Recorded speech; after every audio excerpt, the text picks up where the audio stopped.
Hello and good morning. My name is Gabriella Cruz, and I'm the Principal of Strategic Initiatives at the International Federation of Accountants. It's my great pleasure to have been supporting the International Auditing and Assurance Standards Board for their four-part series, ISQM, Quality Management for Firms.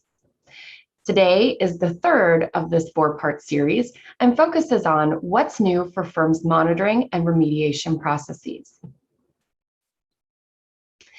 As a gentle reminder, this event will be 1 hour in length. Attendees' microphones will be automatically muted, as will their videos throughout the duration of today's event.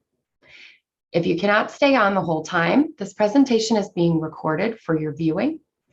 And please put your questions and answers in the Q&A box button, which is located at the bottom of your screen in the black toolbar, rather than the chat. This will allow our panelists easy access to your questions to be able to reflect them during the open question and answer session. Concluding the event, the recording will be available shortly thereafter on our events and webinars page. Thank you very much. And now over to my friend and colleague, Natalie and Chun and Denise Weber. Thank you very much, Gabby. And hello, everyone. Welcome to today's webinar, jointly brought to you by IFAC and IAASB. My name is Chun. I am a board member with IAASB. I'm not reading auditing standards. I work for the Association of Chartered Certified Accountants, ACCA, as the regional head of policy for the Southeast Asia and Australia, New Zealand region. I'm delighted to be your moderator for today's webinar. Today, we are focusing on a very important element of the quality management standards, monitoring and remediation.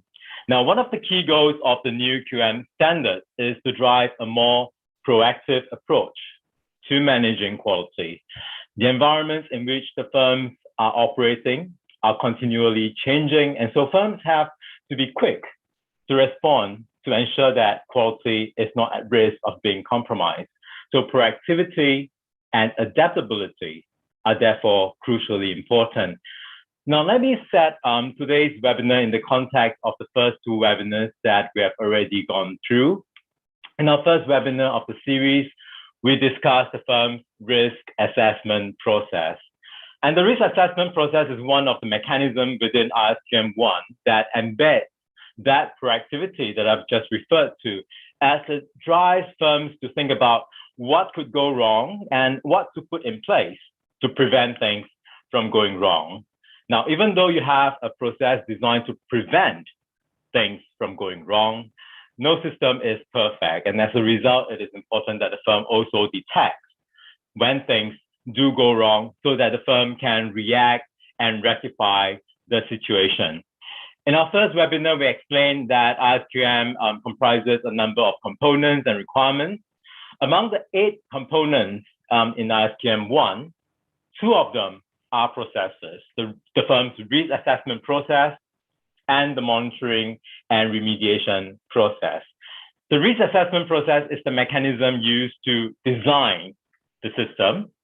The monitoring and remediation process, on the other hand, is the mechanism to monitor the system. And this is the detection mechanism that tells the firm when things are going wrong so that the firm can promptly react and remediate it.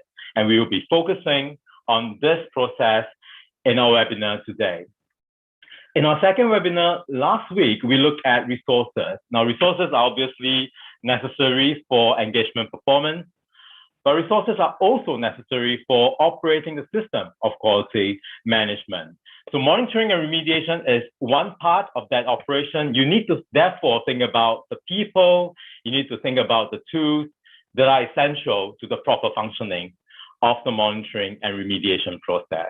Now, if you have missed any of our past webinars, I hope you know by now that you can visit the IAASB YouTube channel where we have made all the recordings available to you. Now, it's now my great pleasure to welcome our 2 main speakers for today's webinar, Denise Weber and Natalie Klonaridis. They will help us take a deep dive into the requirements and answer any questions that you may have. So Denise and Natalie, please come onto the camera and say hello and tell us a little bit about yourself. Hello, everyone. I'm Denise Weber. I'm the Global Assurance Standards and Methodology Leader at Ernst & Young. I've served as a technical advisor on the IAASB for about 10 years, and I was a member of the ISQM task force. Great. Hello, everybody. My name is Natalie Klonaridis. I've been with you on a couple of webinars so far already. I'm a deputy director here at the IAASB, and I was the staff lead responsible for the ISQM project from 2016 all the way through to the issuance last year in 2020. Back to you, Chun. Thank you. Thank you so much, Denise and Natalie. Now, before we start with the presentation proper, a reminder to everyone, please submit your questions using the Q&A button at the bottom of your Zoom panel, and we look forward to hearing from you. We will try to answer as many of your questions as possible after the presentation. And even if we can't get to them today, we have one last webinar in about 2 weeks' time on the 18th of August, which will cover a variety of other topics on ISQM, and we aim to answer in that session questions that we collect from the first 3 webinars as well. Now, actually, I'm in the position to answer one very common question that we always get in our Q&A, which is, will a copy of the presentation be made available? And the answer is yes. Okay, we will provide the presentation on our webpage following each of the webinar. So with that, Denise and Natalie, the floor is all yours. Thank you, Chun. So let's get started with our presentation today. As Chun mentioned, the monitoring and remediation process is a really important element of the system of quality management. It's the mechanism that provides the firm with information about whether the system is working as intended. So although ISQC1 today already has a number of requirements addressing monitoring and remediation, this is an area where the IAASB identified the need to really modernize the standard. So let's think about an analogy about how cars have evolved. So in the last 25 years, the only way you knew your car wasn't working was either when it broke down or when you took it for a service and the mechanic identified an issue. I mean, now, 25 years later, cars are equipped with computers that continually monitor our vehicles and warn us when something isn't malfunctioning, and that way we can proactively deal with a mechanical issue. So I'd like to think of the changes we made to ISQM in the same way. Under the current standard, it's very focused on periodic monitoring. In particular, inspections of completed engagements, and those happen after reports have been issued, sometimes long after the engagements have been done and completed. This after-the-fact monitoring is not necessarily providing the firm with that real-time information about when and where things are potentially going to go wrong in the system. So under ISQM1, we've shifted from focusing on monitoring just the engagements to monitoring the system as a whole, and doing so in a proactive way, which is going to promote continual improvement. And it's also going to enable the firm to respond more promptly and proactively so that it matters. So on an earlier webinar, we received a good question about whether firms really should have deficiencies. And I want to say up front that no system is perfect. Firms are going to have deficiencies. And it's expected because it's a very normal part of having a system that's subject to continual improvement. And having a monitoring process that is effective at identifying those deficiencies is really important, so those deficiencies can be remediated timely and effectively. So if we go back to that car example again, although the manufacturer really wants to attest to having a perfect product, the reality is things go wrong. And you would rather be alerted to issues before they escalate into the need for major repairs. So although monitoring has a purpose of identifying deficiencies so the firm can remediate them, the information that comes out of the firm's monitoring is useful in various other ways. So for example, firm leadership is required to use this information to evaluate the system on an annual basis and conclude whether that system is effective. And I want to give a highlight that this evaluation will be covered more in the next webinar. The information is also used by other participants in the system. So if we think about engagement quality reviewers, it's important that they know about potential areas of engagements where there may be issues, and they can focus in on those as part of their review. And same way with engagement partners. They depend on the firm system as part of their responsibility in managing quality at the engagement level. So it's important that they are kept aware of deficiencies and can manage accordingly. Next slide, please. So ISQM1 breaks down the firm's monitoring and remediation process into 4 aspects that are set out here on the slide. And we're going to walk through each of these in detail, but let's start at a higher level.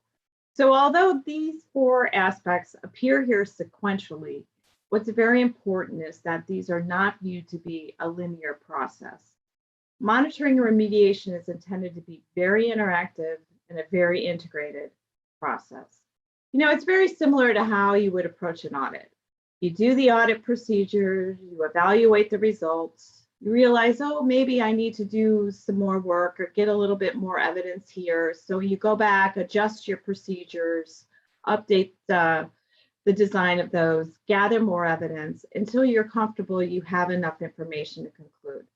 And this is really how we envision the monitoring and remediation process working. The objective at the end is to obtain sufficient and appropriate information about whether the system is working, and then to proactively remediate whatever isn't working. So given the importance of the M&R process, ISQM1 requires the firm to assign operational responsibility for the process to an individual in the firm. And this individual is required to have appropriate experience, knowledge, time, influence, and authority to be able to perform the role. What's important to realize is this is not a new requirement. There's a very similar one in the current ISQC1 standard. But what is a bit different is that ISQM1 recognizes that besides the individual with responsibility for M&R, the firm will also need to provide sufficient people to perform the monitoring. The second webinar in this series was about assigning and allocating resources, and M&R is definitely an area of the system where resources will be needed. And these people that will be performing the monitoring, they need to have appropriate competence and capabilities, and they need sufficient time to do what the firm is asking them to do. They also need to be appropriately objective from what they are monitoring. Although ISQM1 has addressed this in a way where the objectivity should be proportionate to the underlying monitoring activity. So there may be certain monitoring activities like engagement inspections that require greater objectivity than others. So now let's take a walk through the various aspects of the M&R process in a bit more detail. And I'm going to hand it over to Natalie to take us through designing and performing monitoring activities. Fabulous, Denise, thank you. So really, as Denise mentioned, you know, one of the key areas that we changed from ISQC1 to ISQM1 is monitoring the system as a whole. I realize I forgot to ask for the next slide there, please. Great, thank you so much. So if we take a look at ISQC1 today, there is quite a strong emphasis on inspections of completed engagements. So that's been one of the primary mechanisms that firms have used to do monitoring of the systems. And inspections of completed engagements are obviously still very important, and we'll discuss those in a little bit more detail in a couple of slides. However, they might not be entirely effective in providing that information in the more real-time way, as Denise mentioned, and they might not provide information about all areas of the system. So in ISQM1, we really have increased the focus on monitoring all areas of the system, but we've also increased the focus on using various types of monitoring activities to monitor the system. So for example, if we're thinking about engagement inspections, they may give you a bit of information about the effectiveness of firm leadership in owning their responsibilities and the culture of the firm, but it might not give you enough information. So some of the other types of monitoring activities that a firm might do in that instance is perhaps some culture surveys, or perhaps asking staff to provide 360-degree feedback on leadership. That might be particularly in a small firm. So these are some examples of other types of monitoring activities a firm might do. Just really encourage folks to take a look at our first time implementation guide there, because there are a couple of other examples of other types of monitoring activities that we have included.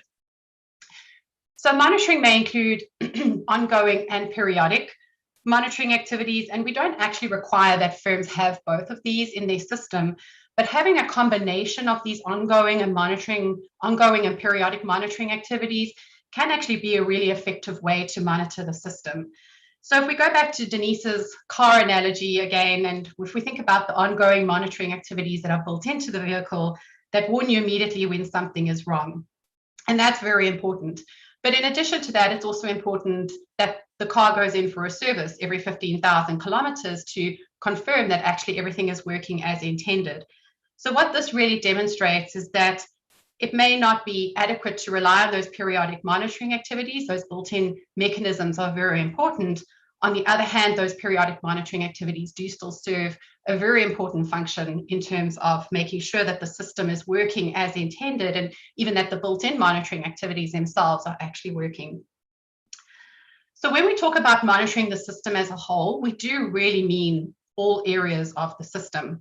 So if we cast our mind back to the first webinar of our series where we spoke about the firm's risk assessment process, so of course that's the process for identifying and assessing quality risks and designing responses, and within that process as well, there needs to be mechanisms to identify information indicating changes in the firm. So if we think about that process, it's very important that the firm monitors that process and makes sure that the way that they're going about identifying quality risks is appropriate, that the right people have been involved, or that making sure that the firm is actually geared to identify information indicating changes in the firm or its environment that may drive the need to go back and adjust any of those quality risks and responses. There are also other areas of ISQM 1 that we haven't yet covered in our webinars, and we'll get to on our last webinar, which actually sit outside of the components. And so one of these examples is network requirements or network services. These sit outside the components in ISQM 1. That's another area that the firm may want to monitor to check how the firm is actually going about understanding those network requirements and adapting those to the firm's circumstances. Similarly, the other requirement sitting outside the components is the requirement for leadership to perform an annual evaluation of the system to make sure that the system as a whole is working. And it's important that that's monitored as well, that is actually being done and the right type of information is being used. So if we can go to the next slide, please. Great, thank you. So we're going to talk a little bit here about designing and performing the monitoring activities. And as Denise mentioned, designing and performing the monitoring activities is really about making sure you're getting sufficient and appropriate information about whether your system is working. So you may, of course, ask, well, what is sufficient information? And ISQM 1 talks about designing and performing monitoring activities to provide a basis for the identification of deficiencies. And that is really the bar that firms need to achieve here. It's about making sure that you have a basis to say that you think you obtained sufficient information to know whether or not there were deficiencies in the system. Now, what drives the sufficiency of that information and how you get that information, so the nature, timing, and extent of the monitoring activities, really does depend on a number of various factors. So there are factors that firms are actually required to understand in designing those monitoring activities, and these are listed here on the slide on the outside of the flower, as I like to call it over here. And a lot of these factors are actually listed in our first time implementation guide with examples, and those examples really show how those factors actually affect the design of the monitoring activities. So really encourage folks to take a look there. However, there may also be other factors in addition to these that may actually affect the design of those monitoring activities. So for example, it could be the size and complexity of the firm, the geographical dispersion of the firm. There could be a number of different factors. So some of those are also explored in the application material of the standard, but certainly just the point really is just to think about the environment of the firm and how that is affecting the design of those monitoring activities. What's very important here is just applying your mind to what makes sense in the circumstances and tailoring the monitoring activities to the firm's circumstances. So if you think of an example here of where perhaps in the firm's environment, there's perhaps a lot of audit failures going on in the environment. Perhaps it's not related to the firm, but there's audit failures that are being discussed in the press. Perhaps regulatory inspection finding reports are out there indicating a number of areas where firms are having challenges. Even though that might not be related to the firm itself, it's important to take that stand back and think about what that means for your firm and whether that's maybe perhaps indicative of perhaps you have similar issues within the firm. And so that might then drive some monitoring in those particular areas.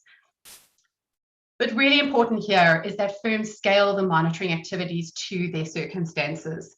You know, if we think of a small firm with a single location, very few staff, a pretty stable client base that operates in certain industries, and it's all fairly consistent and very little change from year to year, the monitoring activities in that case may be a lot simpler than if we contrast that with a larger firm where there's a lot going on, there's a lot of geographical dispersion, a lot of processes, changes in the client base. So that is really an indicator of where that may actually contrast between a larger and a smaller firm. So if we can go to the next slide, please. Great, thank you. So here we're going to explore a little bit around the engagement inspections and what's changed in ISQM 1 from inspections of completed engagement perspective.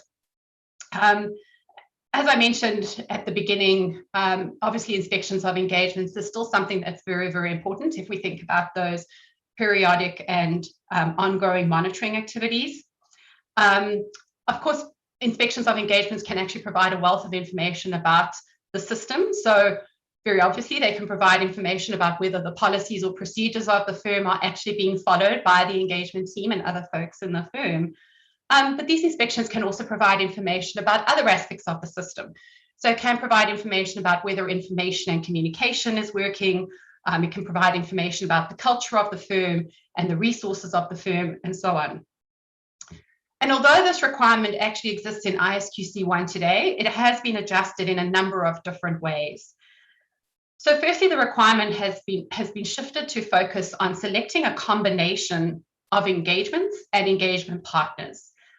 So what does this really mean? So if we look at the engagement partner side, of course, it's very important that partners are selected on a cyclical basis because you really want to know whether the partners are fulfilling their responsibilities. They are the leaders of the firm, the representatives of the firm. So it's important to know whether they are fulfilling their responsibilities in terms of quality and setting that tone of quality at the firm and engagement level.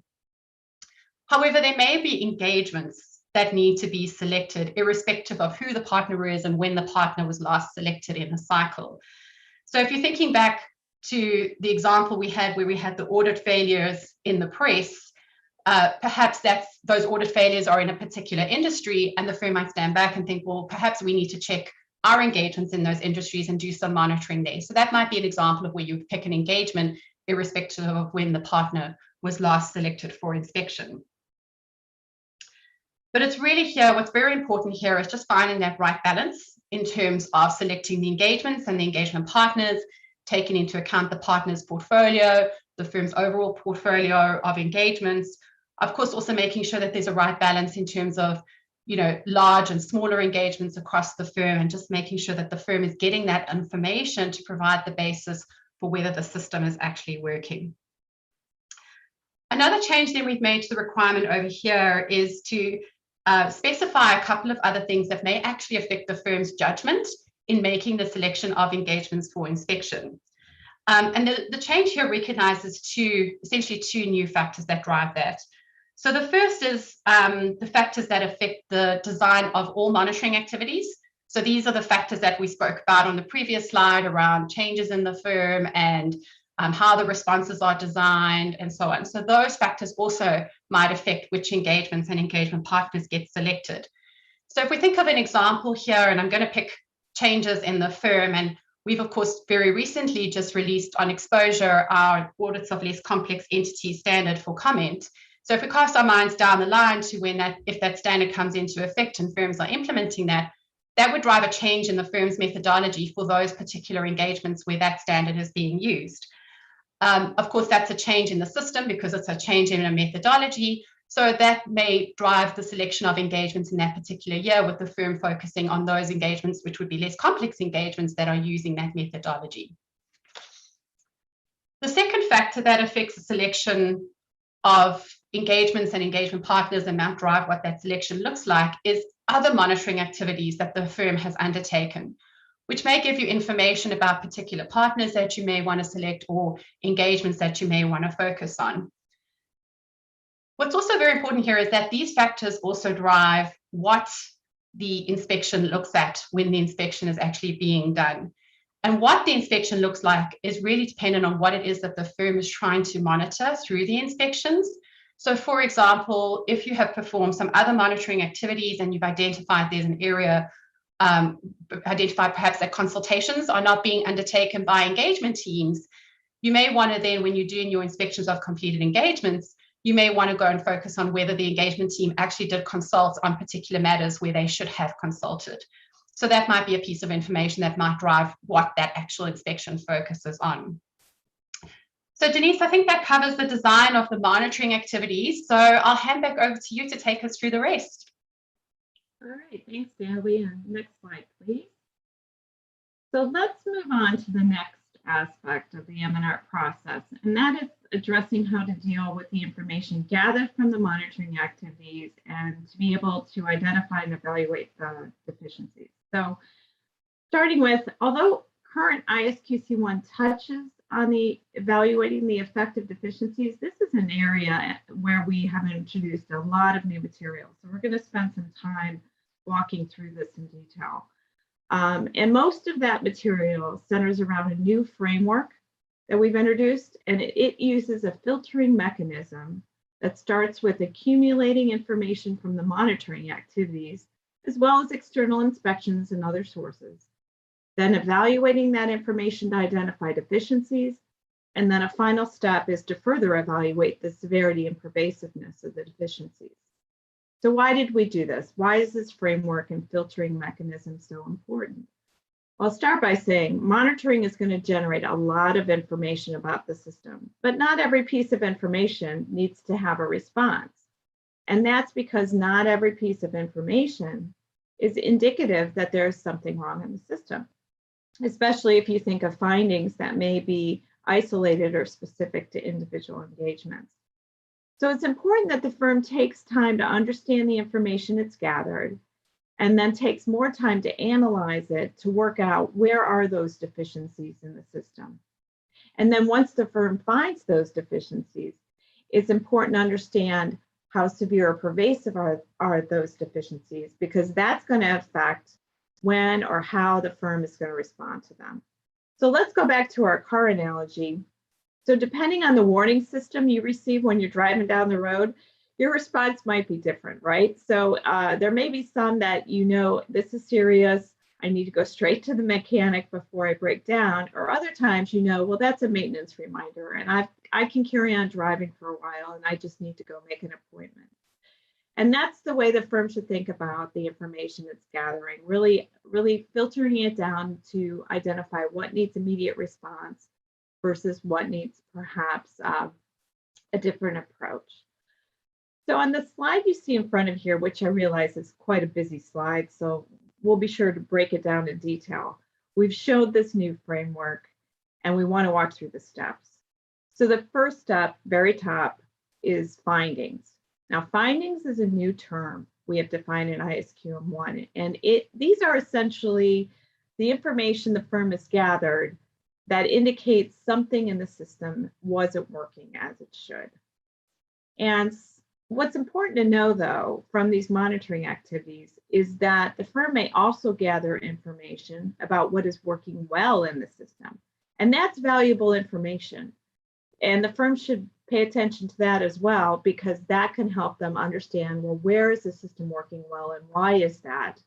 Versus other areas where the system may not be working well, and that's where the deficiencies may be.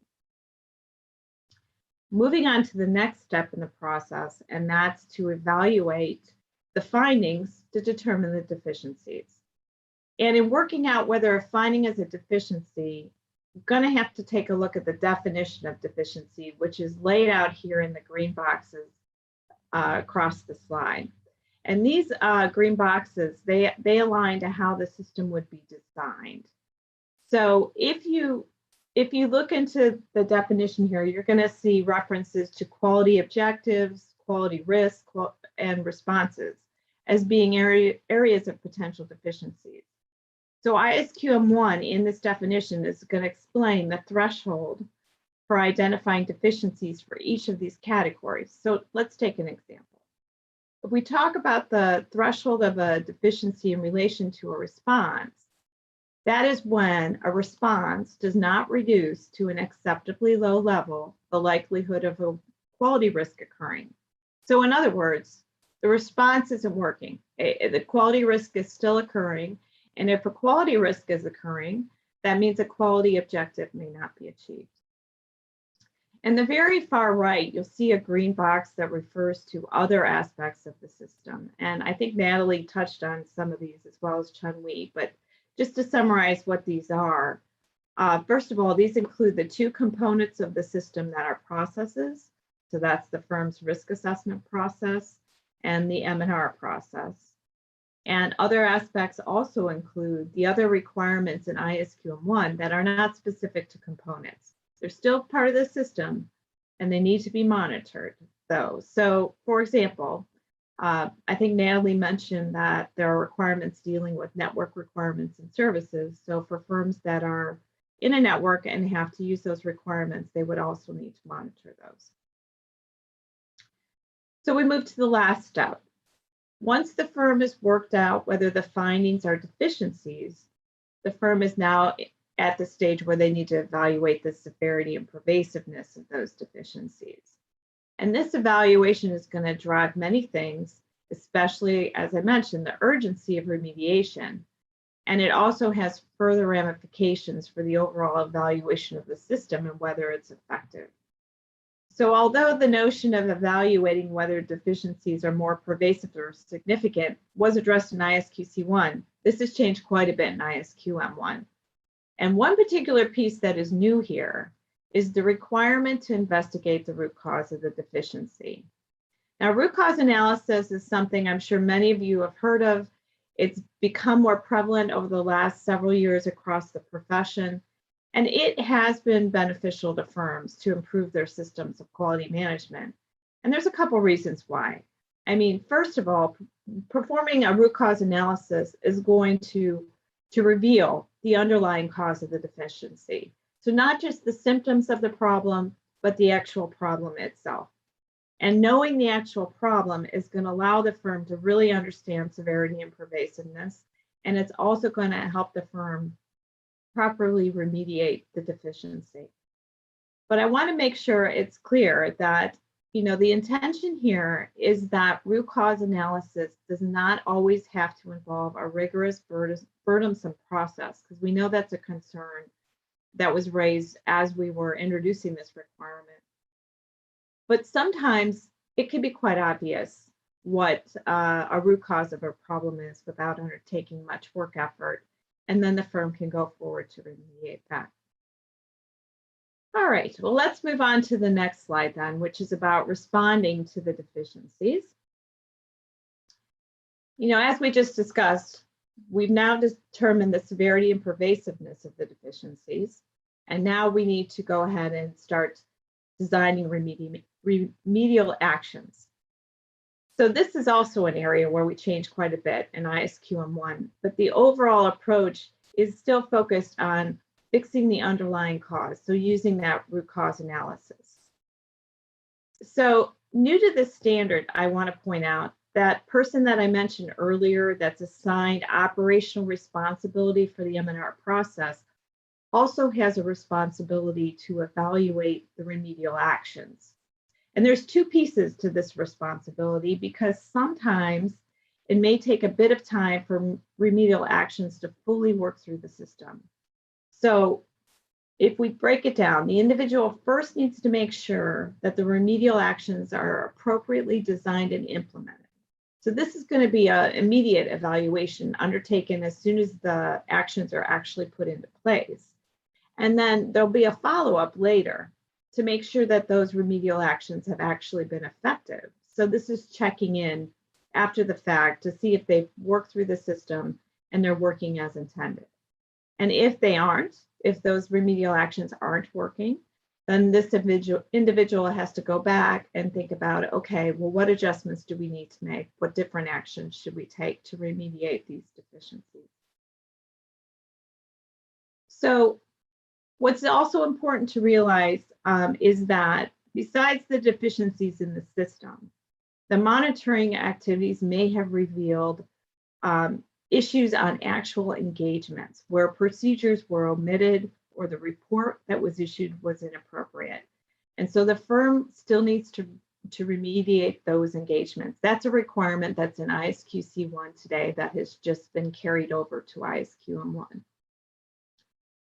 All right, we'll move on to the next slide, which is about communication. And this is the final aspect of the M&R process.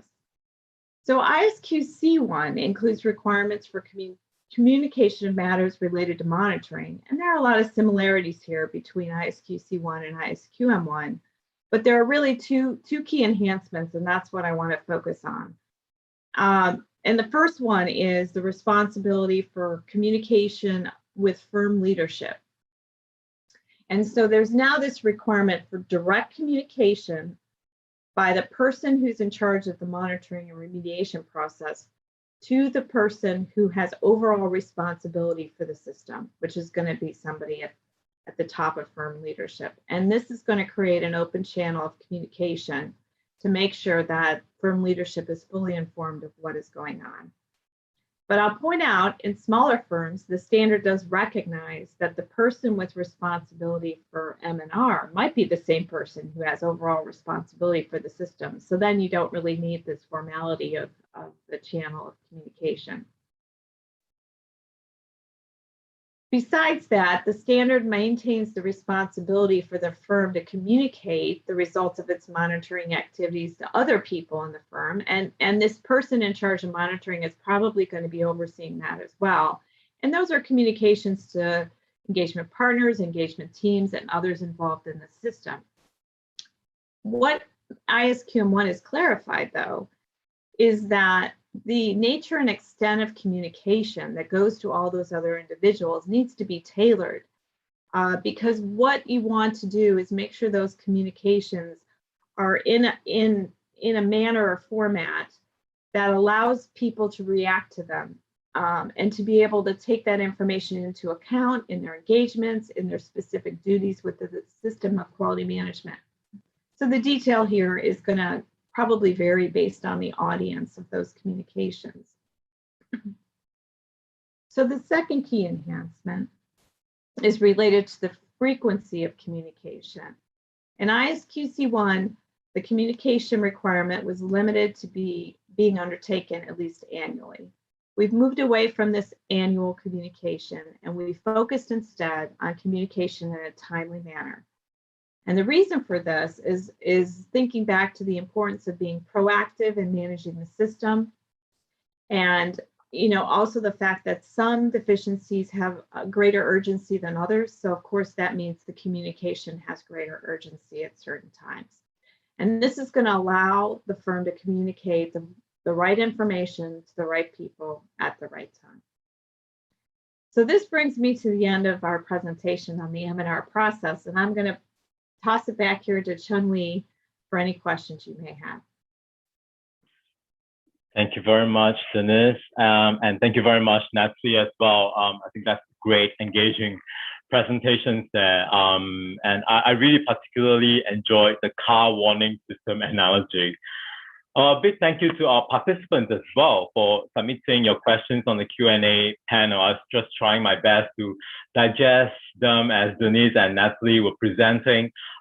We got some really great questions there, and some common themes running through as well. And there was some questions that were asked at the beginning of the presentation, which I believe were addressed during the presentation. So let us look at the remaining one, and let's get Denise and Natalie to help us address them. So turning to the question, I'm going to come to you for the first question, Denise. And while it's not the most commonly asked question, I think it's something that is worth clarifying, and it's about timing.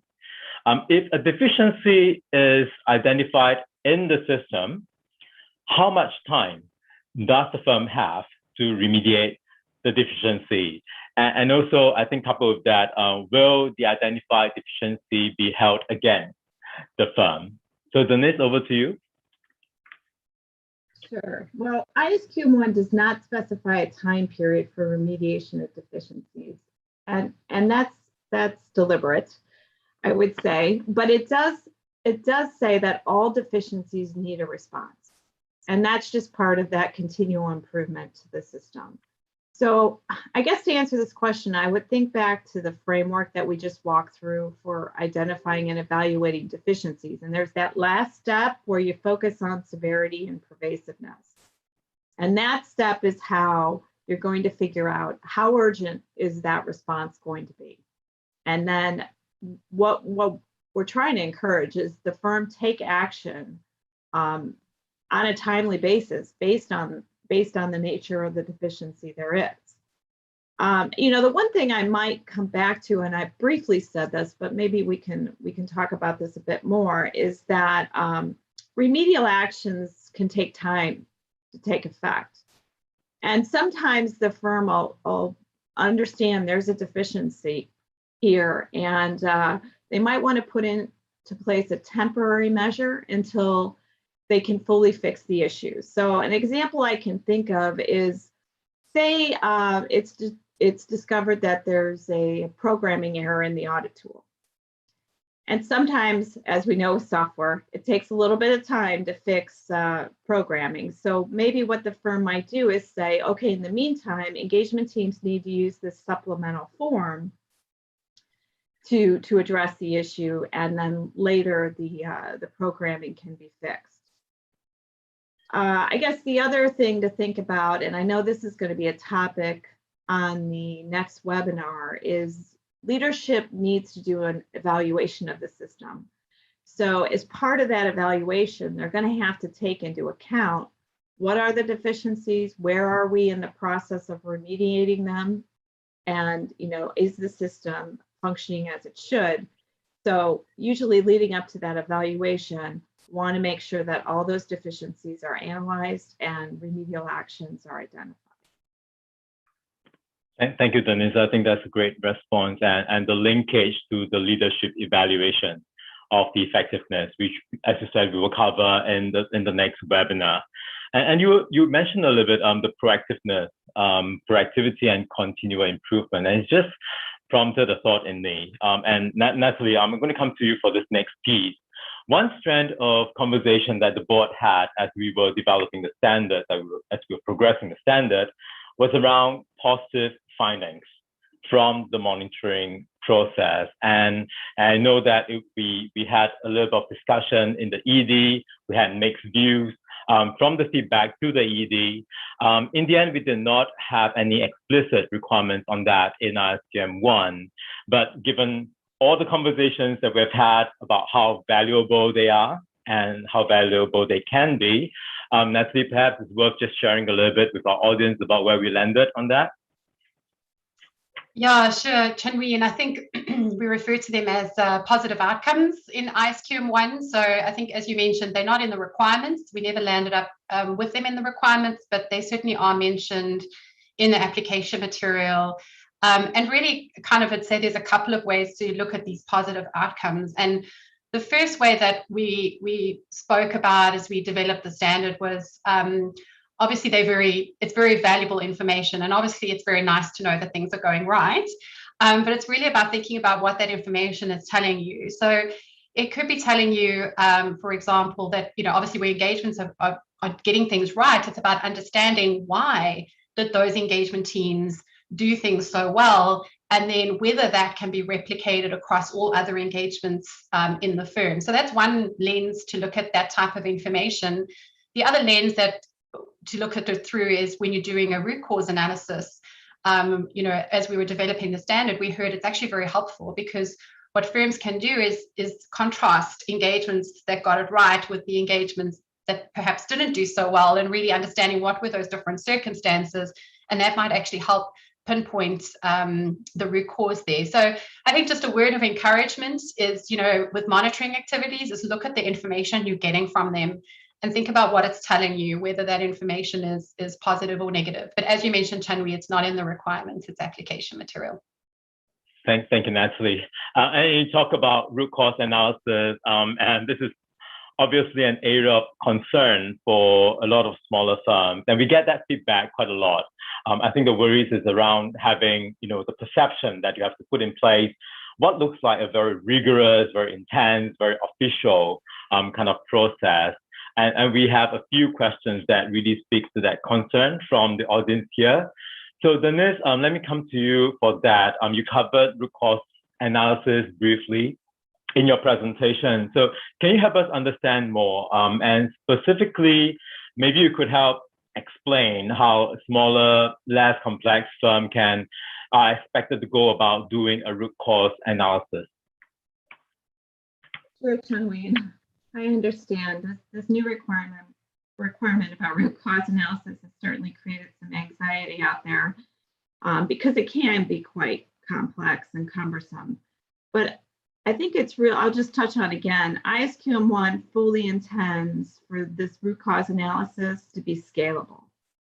And it should be scalable in a couple different ways. I would say first, it's based on the complexity of the system. So more complex systems simply have more places that things can go wrong, more inner working parts. And so it takes a little bit longer sometimes to get to the heart of the problem. And then the other piece is the nature of the deficiency itself. As I mentioned, I mean, some deficiencies, it can be obvious, what went wrong. As far as a smaller firm, I mean, I would imagine that in a smaller firm that the people doing this analysis will be more familiar with the firm, the staff, the engagements. They'll have a good understanding of the design of the system. And that system should not be as complex. And maybe it should be, I hope, easier to pinpoint the issue. Also, getting back to that point on the nature of the deficiency, maybe I can give an example here. So if a deficiency arises that, many engagements didn't follow a specific firm policy, and it's quickly discovered that the change in policy was never communicated, then I think it's obvious that there was a breakdown in the firm communications. So what would happen from there, I think, is that there would be steps taken to figure out where and why the breakdown occurred and trying to figure out, well, how can we avoid that in the future? So in a smaller firm, it may be that, that communication just missed an edition of the newsletter. Why did that happen? How can we make sure that we don't miss anything in the future? And that might be all that's needed.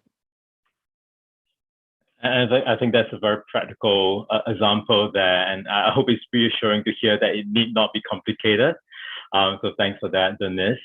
Natalie, let me direct the next question to you. I'm seeing quite a few questions relating to resources for M&R. So let me ask it this way. Are firms permitted to use service providers for monitoring and remediation, particularly smaller firms that are perhaps less likely to have the internal resources to support? And while answering that, Natalie, perhaps you can also talk about what are some of the things that firms need to consider if they do use service provider for M&R. Yeah, sure, Chun-Wee. And I think, as you say, I did see quite a few questions coming up here on the panel about the resources piece. And of course, using a service provider is possibly very positive because, of course, they bring that level of objectivity to those monitoring activities, and very often they're able to provide some sort of recommendations to the firm as well in terms of improving the monitoring as well. So it's it can be a very positive thing to use a service provider. I think just something to bear in mind here, though, is that the firm is still responsible for its monitoring activities and still responsible for designing those monitoring activities. Sometimes, service providers may come along and kind of do a standard monitoring package, but then the question there really is, well, have they, who's designed those monitoring activities in that situation? And, has the service provider got that understanding of the firm to tailor those monitoring activities to the firm's circumstances? So I think it's just really to emphasize that even if you are using a service provider, the firm is still responsible for its monitoring. And that was something we really emphasized. I think it's sitting in the service providers piece of ISQM 1, where we actually emphasize that it's not, you can't outsource these things to somebody per se. So you're actually kind of using a resource, a person, to help you with the monitoring. It's kind of a lens to look at it through. Yeah, and that's a really important point, right, Natalie? And let me underscore that point again. Outsourcing does not mean that you relinquish your responsibility. And Natalie, I want to pick up something in your response.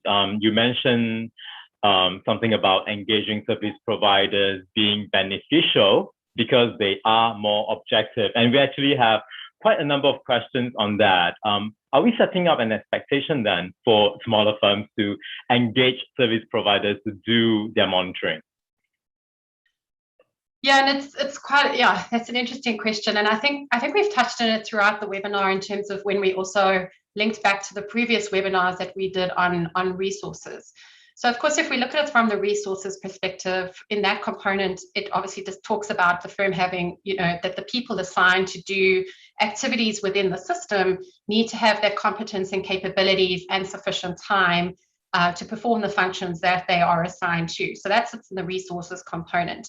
So then if we're thinking about monitoring in this situation, and now we come along and we need to assign people to do the monitoring, we have to think about whether those people are competent and capable and have the time to do so. And that is actually echoed there in the monitoring and remediation component around those competencies.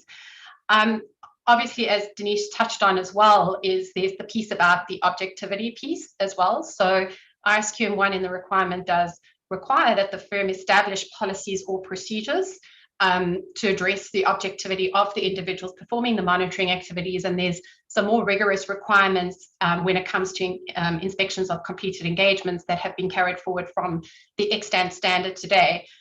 When it comes to other types of monitoring activities, as I mentioned, it's the firm's design of its policies or procedures. So that's something that the firm has to exercise judgment in terms of determining, what are those competence and capabilities? What do they need to be in the context of that monitoring activity, or how objective that person needs to be? So this is actually an area we did cover off in our first time implementation guide. And there's a couple of things that actually, just to think about in that instance. So it's, what does the actual monitoring activity look like? What is the authority? What does the authority of the person need to be to perform that monitoring activity? Sometimes that's an important factor. Some monitoring activities might be non-judgmental. So where there's very little judgment involved, perhaps that objectivity, that might affect the level of objectivity needed. So there's a number of factors that can actually drive how objective somebody needs to be from something when they're doing that monitoring activity. So I think just to go back to your question there, Chun, so when you're thinking back to, okay, who am I going to assign to go and do these monitoring activities? If the firm's looking at their people and they just don't really have the right people to do it, then yes, they may need to look for those resources externally. And that actually is one of our quality objectives also in our resources component, where it actually says that the firm obtains external resources when they don't have the people internally. So that is one of the quality objectives there. So I guess the answer is, it depends on the situation. It depends on what the monitoring activities look like. Thank you, Natalie, and I hope everyone finds that very helpful clarification there. Looking at the time, I think we just probably have time for just one or two more questions. And I want to pick up on engagement inspections, because there are a lot of questions relating to engagement inspections, and it's clearly an area of interest. Denise, I'm directing this next one to you. First of all, I'm seeing questions about whether the cycle for selecting engagement partners, does it have to be every 3 years? And then there are questions about whether, if a regulator has already done an external inspection, can the firm just use that instead of doing their own engagement inspection, and really just focus their resources to addressing the regulator's findings? Can you help shed some light on that, Denise?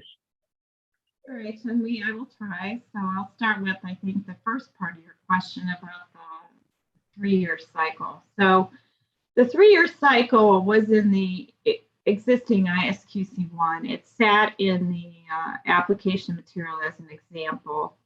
And, you know, that was an area of focus in revising the standard, but it still remains in the application material. But what we've done is really build that out and have put forth quite a comprehensive example in the application material that I would encourage everybody to take a look at.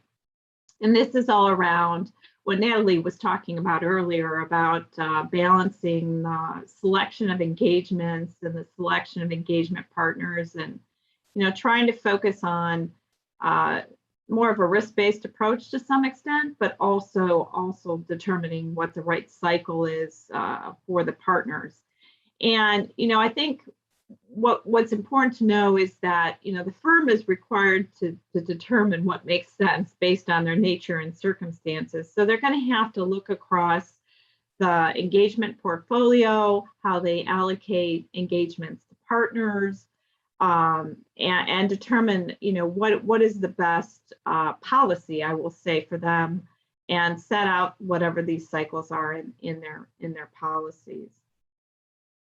I think the second part of your question, Chun, was about external inspections and how those interact with internal inspections. And I just want to start with a very, very clear point that external inspections can't be a substitute or a replacement for internal inspections. The firm is responsible to do its own monitoring activities and to do those inspections of the completed engagements. And, you know, in thinking about that, I guess I would say, you know, a regulator is going to come in and do an external inspection. They're going to focus on specific things, and they're going to focus on compliance with the standards.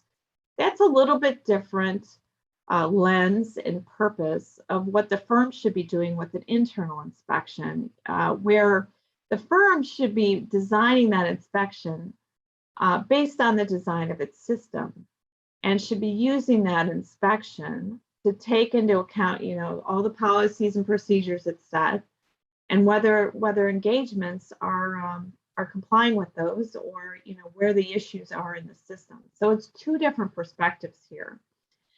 But it's important, though, if a regulator has done inspections, that provides important information about the system, and that should go into that framework I described earlier about identifying deficiencies to make sure that's taken into account.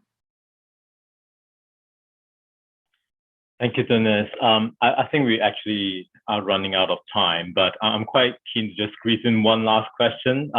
And this is for you, Natalie, if it's okay. This is quite a specific question. I think it's an interesting question. The standard requires the firm to design and implement remedial actions that are responsive to the root cause analysis. And I think the person asking this question is from a mid-sized practice. And the person assigned operational responsibility for the M&R will likely be put in charge of doing that design and implementation of remedial action. Now, the standard then go on to require the person assigned operational responsibility for M&R to evaluate the remedial action to make sure that they are appropriately designed and implemented. So wouldn't he or she be then evaluating their own work? So Natalie, do you want to maybe just clear that up for us? Sure, Chun. And I think, I mean, what's very important in this particular requirement here is just really making sure that what's been implemented, those remedial actions that are being implemented are actually going to be effective. So it's about really taking that stand back. So once you have designed those remedial actions, it's taking that stand back to say, you know, do I really think these are going to work? And as Denise mentioned in her slides, there's kind of two pieces to it. There's a more immediate piece, but there's a piece down the line once those remedial actions have worked for a while, and then coming back and making sure that they actually have been effective. So yes, the person still would need to make sure that they are actually effective. Thank you. Thank you very much. So unfortunately, that is all the time we have for today for the Q&A. I hope that you found the session helpful. Before we close, I just want to remind us again some of the tools and resources from IAASB put together to support you on your implementation journey. So can we have the slide back up again, please? So I just want to maybe just run through them very quickly. We have a set of comprehensive and easy to navigate first-time implementation guides for ISQM 1 and 2. And I would strongly recommend that you have a look at them. I actually saw some of the questions that's been asked, and the answers can be easily found in the guide. So if you have not already done so, look at it. Loads of examples that will help bring the requirements to life. Please keep a lookout for the 220 guide as well that's scheduled to be released towards the end of the third quarter. We have quick fact sheets that provide high-level overviews of all the 3 QM standards. I want to also remind us of the various videos that we have on our YouTube channel. Go subscribe, including this webinar series. There is a helpful video on initial implementation efforts as well. And there are recordings from the various outreach events that we have done too, some of which are available in a variety of other languages. Now, do note that on our YouTube channel, all the quality management related videos are included in the quality management playlist. So all in one place, easy to access. Now, once again, let me also give a plug to our fourth and last webinar in this series, happening on the 18th of August. It's a Wednesday, where we will address all the other key topics within ISQM 1 that the first 3 webinars have not covered. And we hope to answer some of the questions carried over from the first 3 webinars as well. And we will have Julie Corden, our task force chair, joining us again for that. And again, we will have our very knowledgeable, very dependable Natalie. And my fellow board member, Sachiko Kai from Japan, Tokyo, will be your moderator for the last webinar. Follow us on Twitter or LinkedIn. Next slide, please. Don't miss any of the IAASB important updates. Our dedicated quality management webpage provides all the tools and resources that I've just mentioned and more. So please make sure that you visit the page as your first port of call. So with that, I want to thank our wonderful speakers again, Denise and Natalie. Thank you for the great job. And on behalf of IAASB and IFAC, many thanks to you for joining us today. My name is Chun. It's been an absolute pleasure being your moderator for this webinar. Have a good day, a good afternoon or evening. Thank you very much. Thank you, Chiew. And that concludes our webinar for this afternoon. Again, in the chat, you will find the links to the recordings as well as to the slides. Please refer back to the information provided on the implementation support slide. We look forward to continuing to support you in this important journey and look forward to seeing you again for our 4th webinar on August 18th.